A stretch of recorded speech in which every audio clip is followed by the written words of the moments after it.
Mga kasayan, meron lang tayong sasagutin na katanungan at i-guide na rin natin. Basahin mo kasayan at i-shoutout mo na rin. Shoutout kay Jada Third.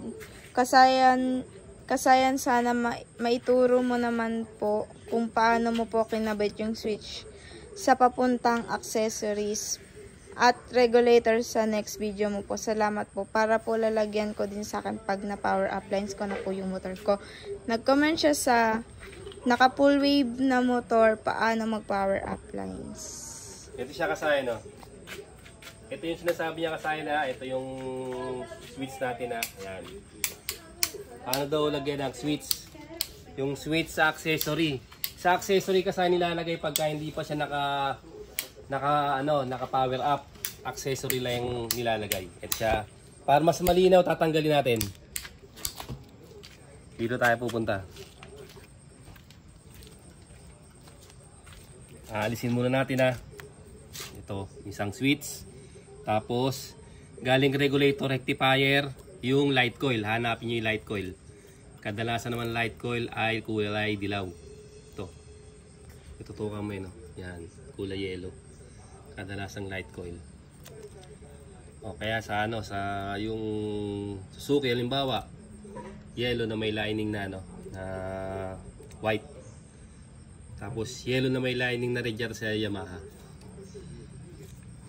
Ito siya, ba? Ito yung switch. Ayan. Ito siya, oh. Ito yung switch natin, ha. Ito. Tapos ito naman kasi yung tinanggal natin sa regulator. Kasi ito nakabakante na yung dalawa, oh. Nakabakante na pagka nag full wave tayo.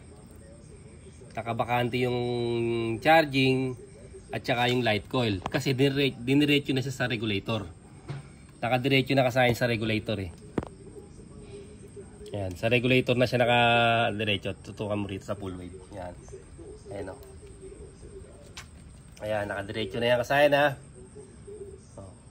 Yung white tsaka yung yellow o white or pink, yellow or pink, depende sa kulay ng inyong regulator. Tapos ito na ngayon siya. Ito lang ang kukunin nyo, ha. Kailangan nyo ng switch, on off switch. Dito kagaya ng XRM 110, XRM 125, Yamaha Sight, Yamaha YTX, magkakasama na yung mga nila. Wave 100, pag nilagay natin yung switch, magkakasama na yung park light, headlight, tail light. Pera na lang sa inyo kung paghihiwalay nyo.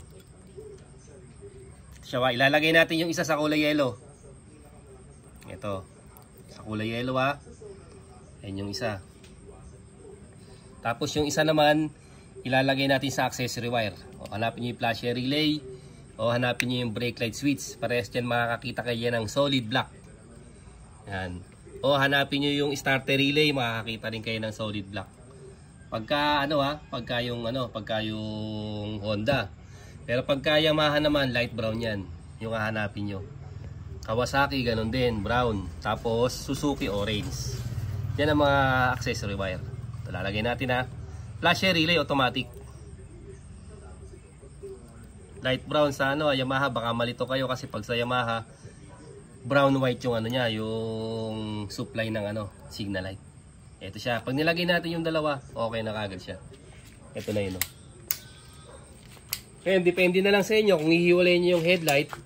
Katulad nito, pag bukas nyo nakasama lahat. Ayan. Kasama lahat siya.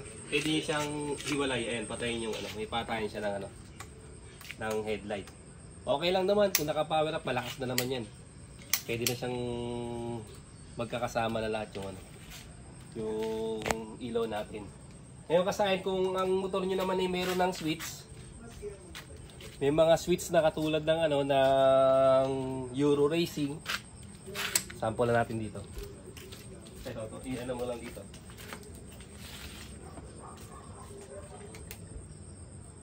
Kung meron ng mga ito, kasahin na dito, lapit mo rito para makita nila.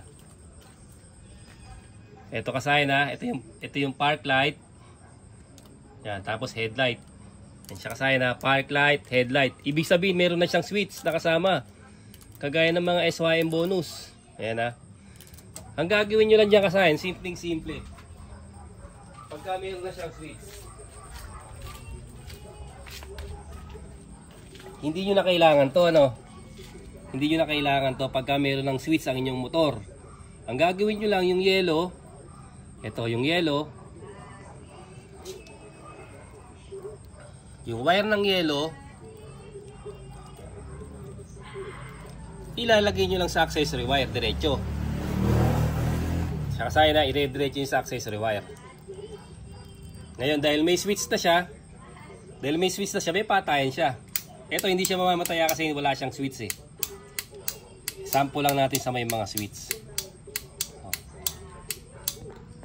Kaya, pagka ganito na walang switch, automatic, kailangan padaanin natin sa switch. Ayan siya. Kaya kung meron ng switch yung motor nyo, mas madali, mas simple. Kagaya ng mga power up ng ng Suzuki Smash. Napakadali. SYM bonus, ang dali. Kasi pag salpak mo lang sa sa 87 ng relay, pag pina-power up mo, okay na. Pag pinulwave mo naman, lalagay mo lang sa accessory wire. Ngayon kasayan, ang isa pang tip diyan, halimbawa naman nag-power up ka na, nag-power up na, hindi ka na maglalagay sa accessory wire ha. Ilalagay mo na to sa number 87 ng relay. Tandaan mo kasi na sa power relay mo na to ilalagay. Hindi na sa hindi na sa accessory wire. Ito, sa power relay na to. Yung pinaka natin, yung ating ilaw. Ito power relay na to kasi na. Huwag niyo ilalagay sa sa solid red. Kasi pag nilagay niyo sa solid red, lagi siya nakabukas. Pag nailagay niyo sa red, ayan siya. Ganito naman ang mayayari kasi pag nailagay niyo sa red kahit nakapatay yung susian niyo, mabubuhay pa rin siya.